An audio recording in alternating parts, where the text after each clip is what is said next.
vamos a continuar con nuestra segunda eh, parte de nuestra sesión del día de hoy, 9 de julio del 2020. Y pues ya se está calentando el asunto.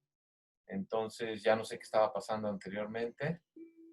¿Quién estaba hablando? Estaba hablando yo, ¿verdad? ¿O cómo era?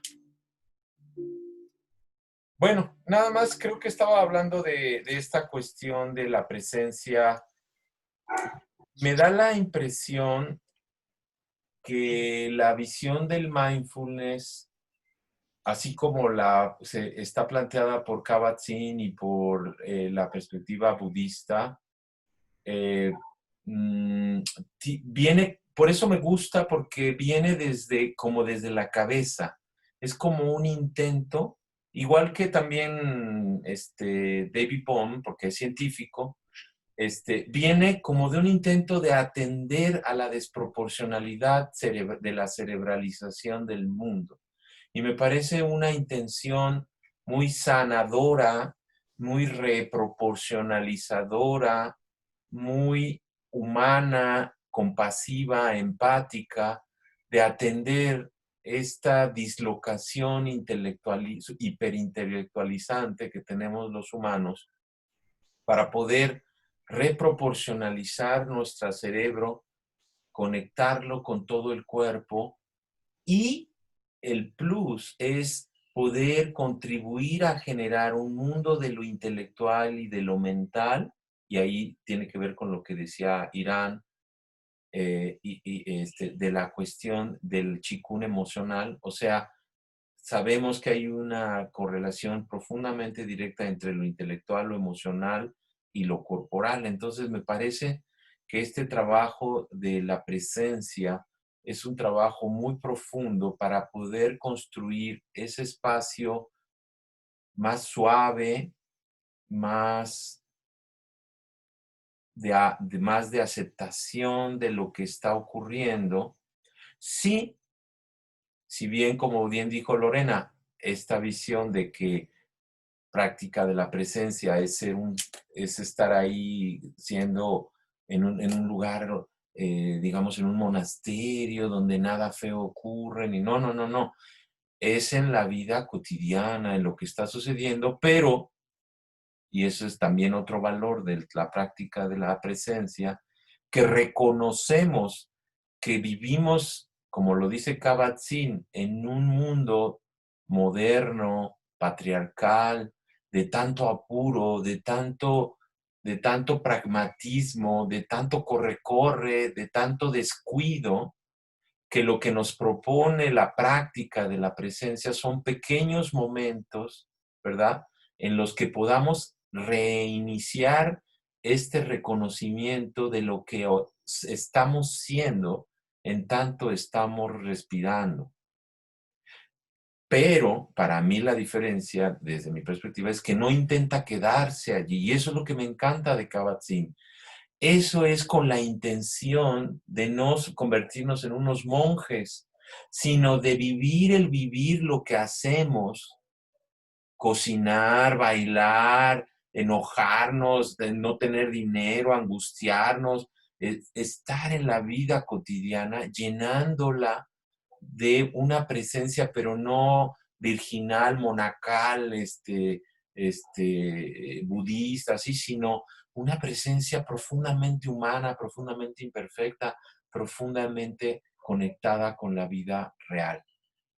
Hasta ahí a mí me gustaría estar planteando esto, para ver, pues, cómo resuena por allí. Gracias.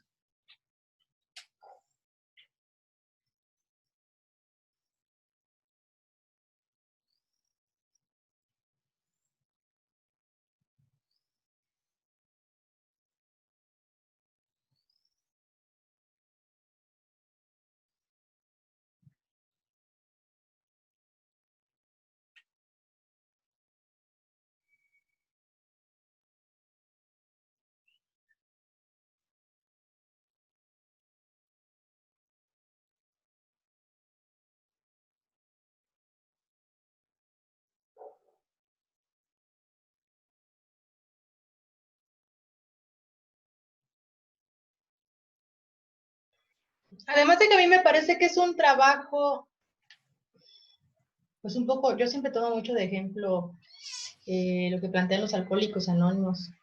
Digo, no es por nada, yo aquí tengo mi litro de cañita con limón, pero lo que dicen los alcohólicos anónimos es que solo por hoy, un día a la vez, que creo que es algo que nos hace falta a todos, sobre todo esta vida moderna que llevamos actualmente. Siempre estamos pensando en otra cosa, ¿no? Eh, a mí tampoco me gusta mucho esto de mindfulness. Creo que si indagamos un poco en otras culturas también, no solamente las orientales, que son muy chidas, ¿no? Pero también, pues como era la vida, al menos en ese sentido, porque yo tampoco creo que ninguna haya sido la ideal, pero como era la vida antes, que o estabas en el aquí y el ahora o te morías, porque antes así era también la cosa, ¿no? Y eso, pues tiene sus pros y contras como todo, pero ahora vivimos o en el pasado o en el futuro, y con ansiedad y depresión por estar en el pasado o en el futuro, ¿no? También. Eh, y ahorita, por ejemplo, que estamos en medio de la pandemia y el confinamiento y todo lo que ha implicado, eh, creo que eso nos ha tambaleado mucho para bien y para mal, eh, y que es un trabajo cotidiano, el reconectarnos con nosotros o nosotras, el regresar de donde sea que andamos, para poder hacer presencia, para empezar conmigo misma. Y claro, como consecuencia también, y con intención, el conectarme con el otro o la otra, y entiéndase, no solo una persona, sino un animal, una planta, el clima, el cielo, la luna, etcétera, etcétera. Entonces sí creo que es un trabajo que se debe hacer, una práctica, porque trabajo no me gusta, me suena muy neoliberal, pero una práctica que sí, nos viene bien hacerla de manera cotidiana. Tampoco me late mucho esta onda que ya hemos mencionado del, ¿cómo le dicen? No es positivismo, aunque la gente sí le dice positivismo, pero la positividad tóxica, ¿no? Que ahora esta autoexigencia de que siempre tengo que estar levitando, y tampoco creo que se trate de eso. Nos vamos a enojar, nos vamos a poner tristes, nos vamos a preocupar, porque la vida implica todo eso, y a lo mejor si no me preocupo, no me ocupo de ciertas cosas que me implicaría problemas, pero que no se vuelva mi vida solamente eso, y que sea capaz de reconocer que son estados, que son momentos, no una línea continua, y a veces creo que nos hemos acostumbrado al estrés, por ejemplo, y cuando no estamos estresados hasta nos sacamos de onda, cuando tal vez debería ser al revés. Entonces sí creo que es algo que vale la pena trabajar de manera cotidiana, como un entrenamiento, también una práctica. Gracias, gracias Lorena.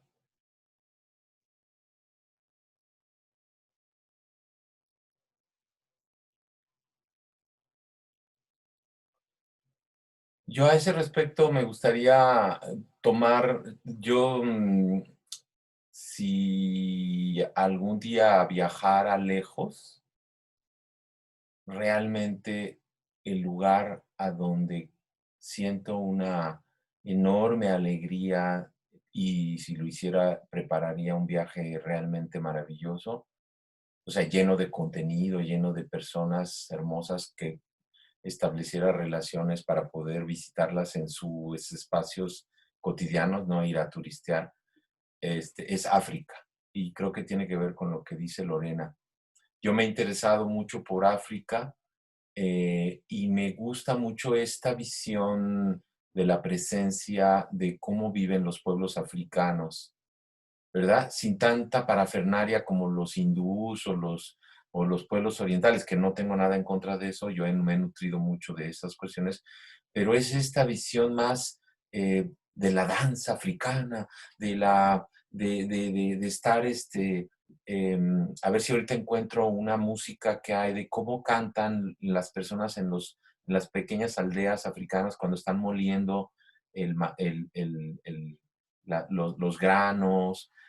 Un poco me identifico con lo que estaba mencionando Lorena de esta presencia desde la espontaneidad, la alegría, el desapego y el vivir en el aquí porque vivo en lo esencial.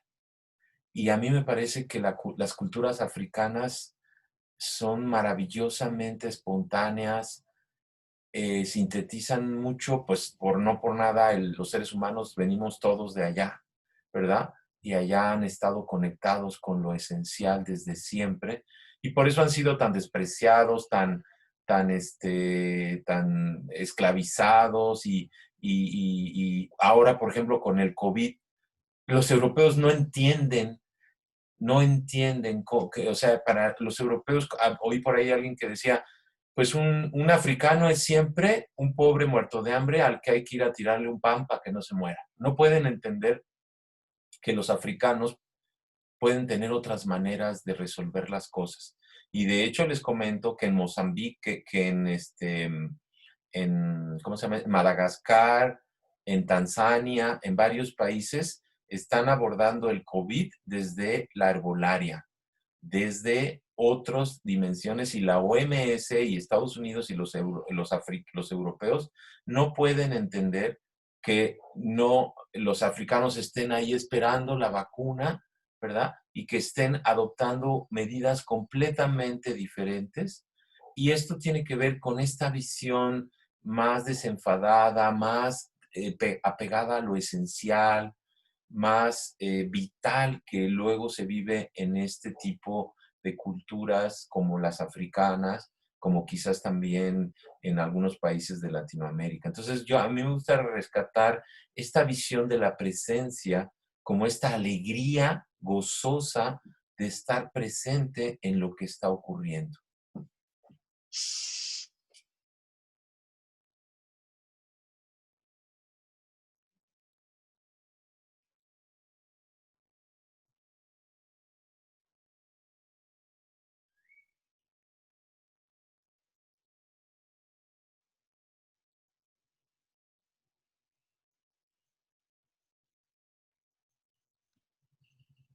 A ver si me soporta la red, la voz y la imagen. Buenas tardes a todos. La plena conciencia, o sea, de vez en cuando tenemos que vivir instante de plena conciencia para tomar conciencia de la importancia de la plena conciencia. Bajando una escalera, cuando estás bajando, debes de, porque es que vas a bajar la escalera con un celular en la mano, tomas el riesgo de caer. Te estamos perdiendo, Eric. Y corte para ver si funciona mejor.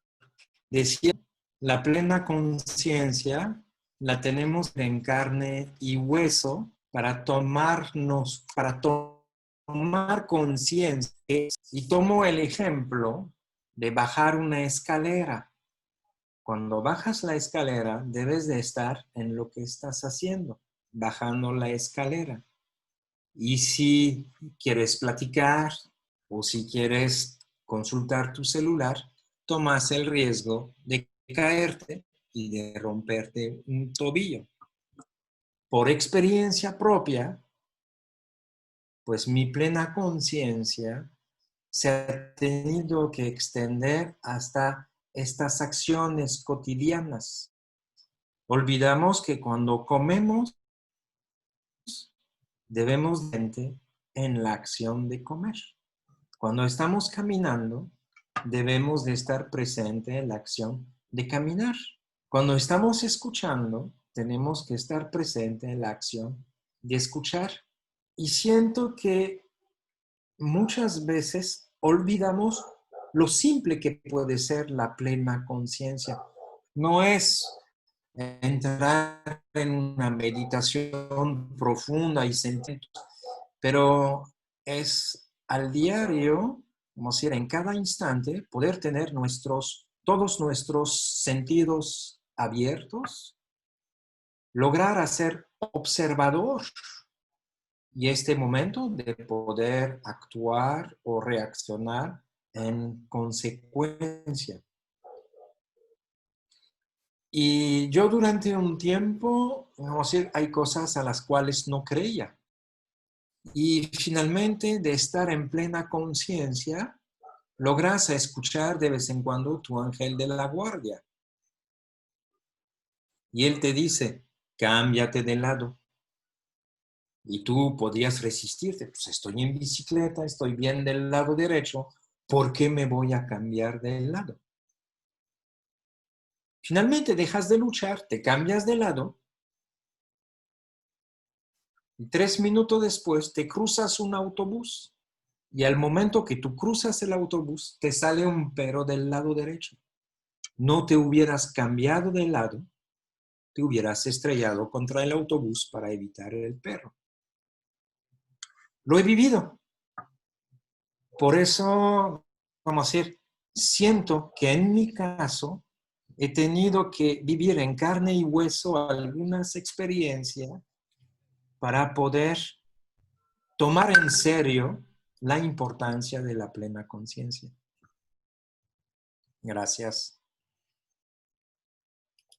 Muchas gracias, queridísimo amigo.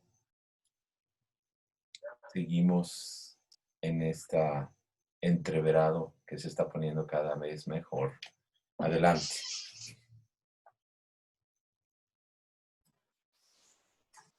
De esto que dijiste me llama la atención que, o sea, como que hay una línea muy delgada entre la plena conciencia y la necesidad de tener el control, ¿no?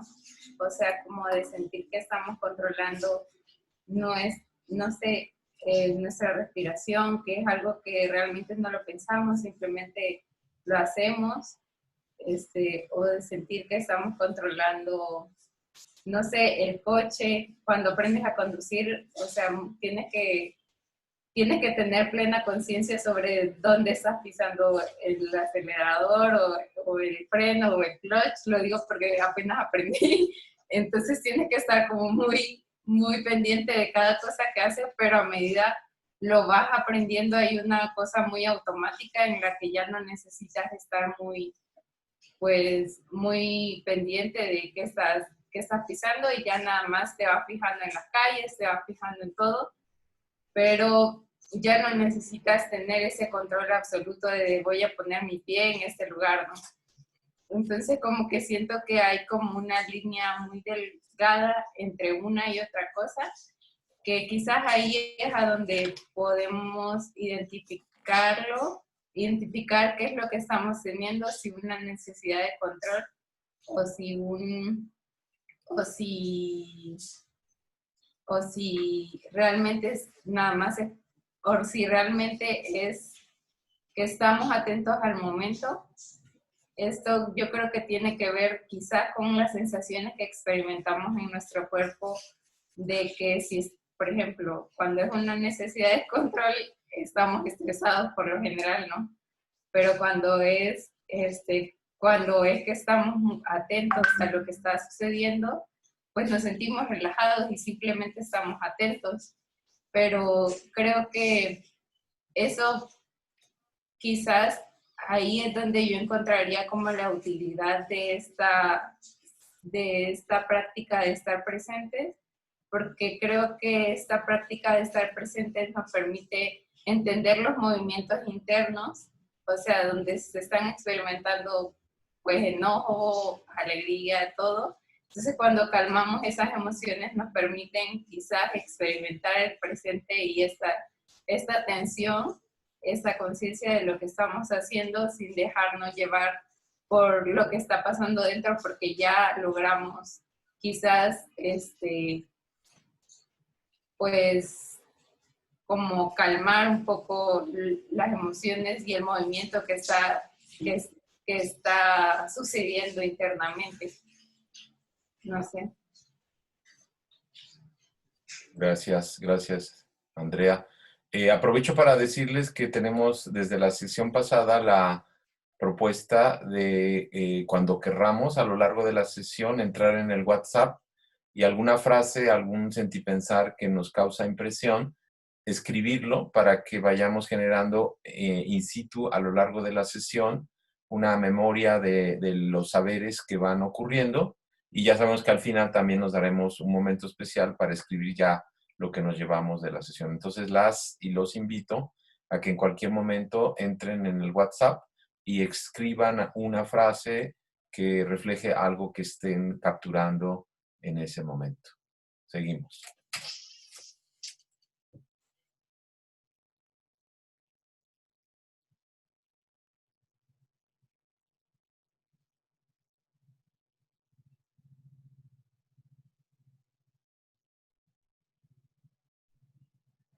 Además, algo que creo que no hemos mencionado lo tiene que ver con el diálogo, que creo que es también algo de donde cojeamos muchos, que podemos creer que estamos dialogando y habría que ver en lo fino si realmente es así.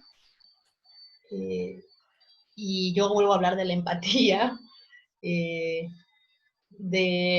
realmente estar buscando conectarme con la otra persona o los otros seres que pueden ser mis plantas, puede ser mi mascota, puede ser el árbol, y cómo se da, pues si realmente se está dando proceso dialógico, e insisto, hasta con una misma o con uno mismo, porque tenemos muchos conflictos también interiores, que luego es una chamba resolver, aunque también supongo que el conflicto es parte de la vida.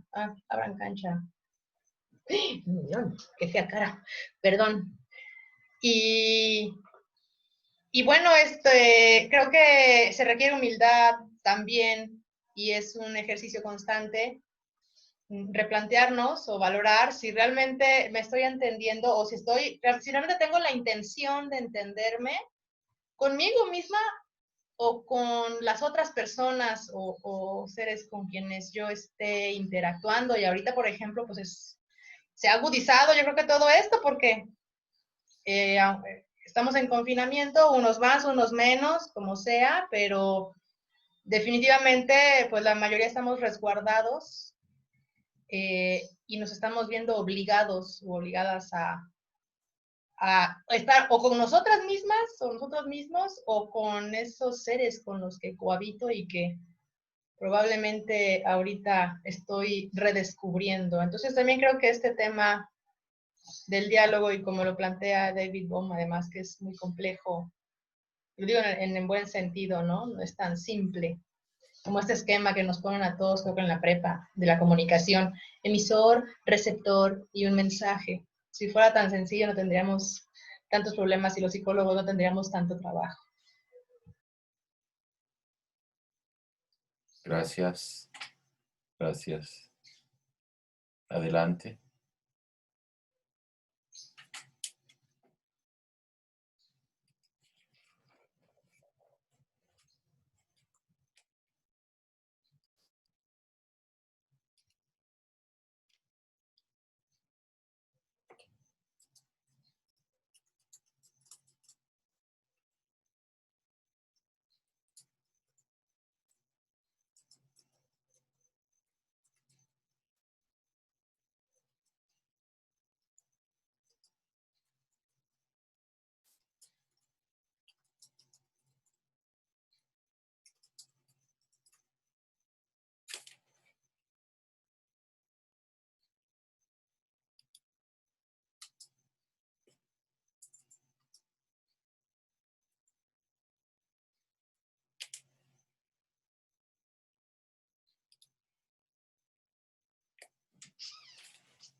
Buenas noches a todas y a todos. Quisiera comentar un poquito acerca de lo que comentó Lore y Eric sobre eh, esto de vivir, ¿no? Vivir el hoy, no estar pensando en lo que viene o en lo que dejé, y de estar pues atentos, ¿no? Al diálogo, a las acciones, a lo que nos ocupa. Y creo que en mi caso, a veces no logro hacer eso porque precisamente ando desfasado en tiempo. Cuando, cuando requiero hacer algo, lo aplazo por X cosa, a veces por algún momento de emoción que me gana y que me, pues no lo pudiera de alguna manera manejar positivamente, no sin caer en esa positividad de la que menciona Lore, sino más bien encauzar esas emociones para que, bueno, no me distraigan de lo que realmente debo de hacer en ese momento.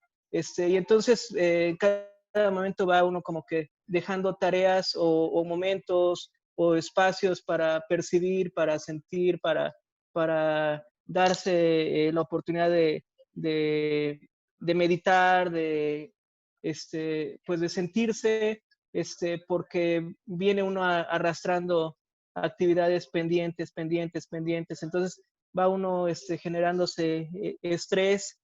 Me pasó el día de hoy, por eso me conecté un poquito después, pido una disculpa. Va uno, tiene uno algo planeado que hacer y pues espérame otro ratito y así va uno aplazando, ¿no? Y entonces no, bueno, esto te impide que prestes la atención al 100% en los momentos, en las oportunidades que te está presentando la vida, como hoy el diálogo, el escucharlos, etcétera, o el pasar un rato con la familia, el conversar, el dialogar, o el sentir, el asomarse por la ventana o salir de la casa a respirar o a que pues te den los rayos del sol, sino pues está uno así arrastrando acciones pasadas y compromisos que se va uno haciendo, ¿no? Con personas, no sé, y eso te va haciendo perder la oportunidad de vivir el momento. Gracias. Gracias, muchas gracias, Mario.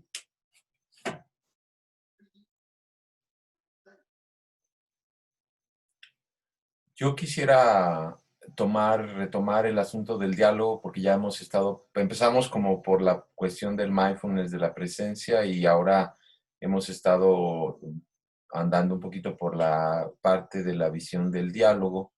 Y me gustaría recapitular un poquito de el trabajo de David Bohm, en donde durante muchos años, más de 15 años, estuvo en conversaciones con Krishnamurti, abrevando mucho de este trabajo de Krishnamurti, de la honestidad y del autoconocimiento, este llamado que hacía Krishnamurti a darnos cuenta de cómo vivimos repitiendo los anhelos y las imposiciones, las exigencias impuestas por los patrones culturales que nos convierten en autómatas que repetimos lo que el poder y lo que las instituciones demandan que hagamos, ¿no? Y por eso Krishnamurti habla mucho de la libertad, ¿no?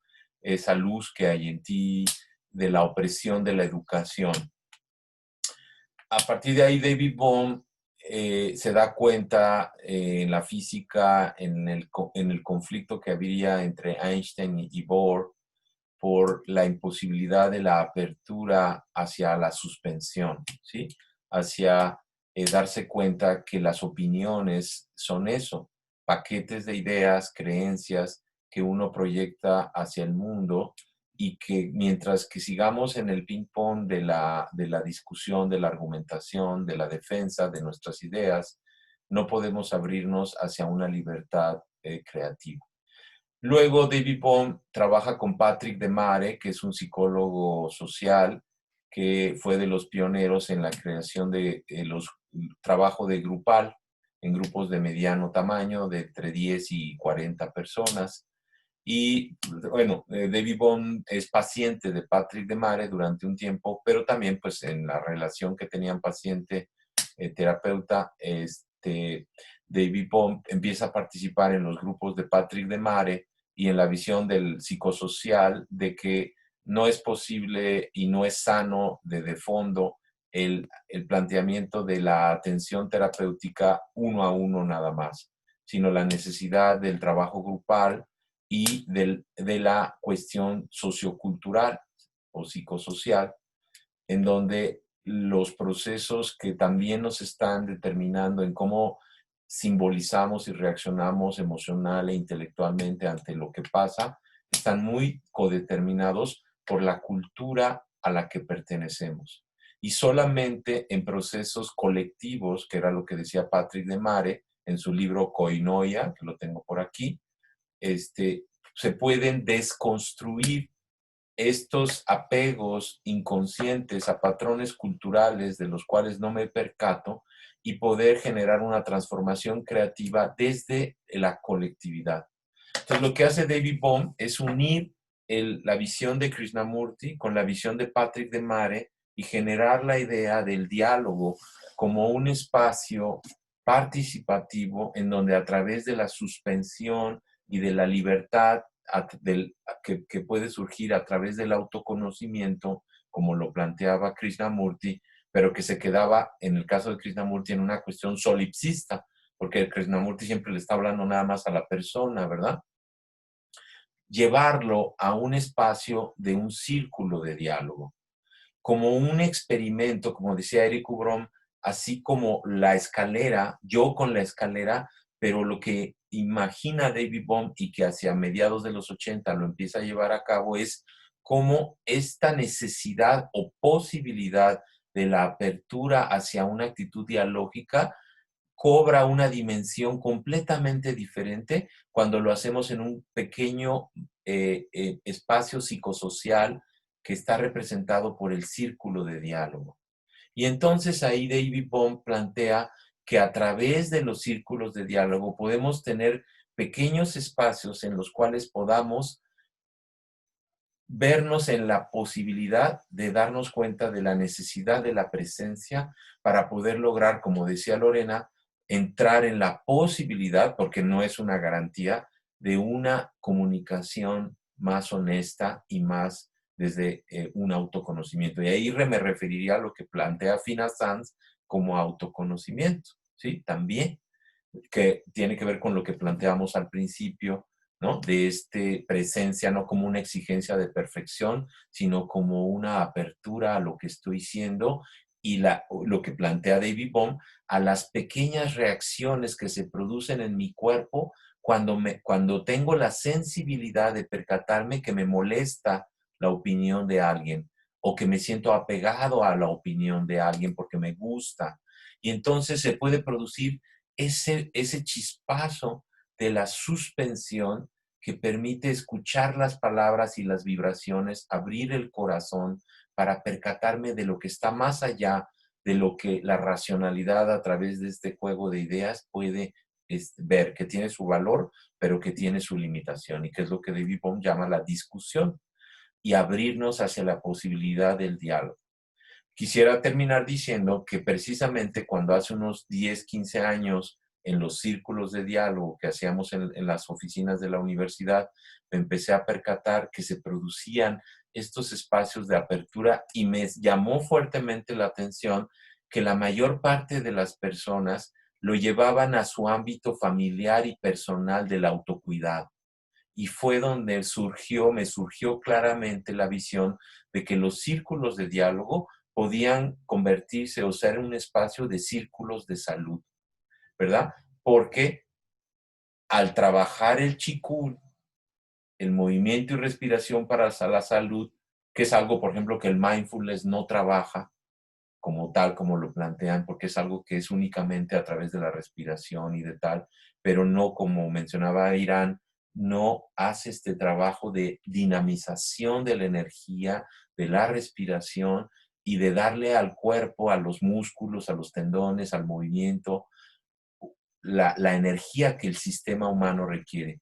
Y luego la desintoxicación y alimentación para la salud, que un nivel también muy físico y energético, permite tener los recursos fundacionales para que el movimiento pueda ser, y entonces hacía falta la parte emocional e intelectual que estuviera nutrido de estos dos elementos para generar procesos de círculos de salud que tuvieran la posibilidad de darle herramientas reales a las personas, de un autocuidado y de una transformación creativa que desbloqueara lo que está generando la enfermedad crónica y este proceso de autodestrucción y de desvanecimiento de la vitalidad que estamos viendo desde hace cientos de años por el patriarcalismo.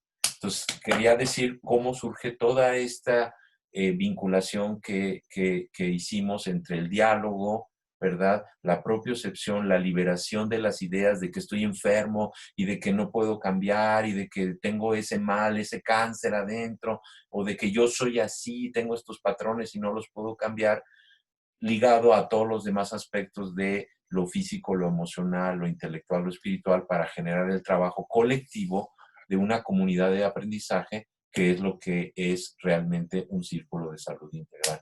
Y cómo está metido ahí esta noción de la presencia, del cuidado intelectual y emocional, y del diálogo, de los círculos de diálogo como espacios de transformación. Bueno, pues un poquito quería penetrar en esta cuestión del diálogo, porque me parece muy importante, y los ejercicios, porque no es nada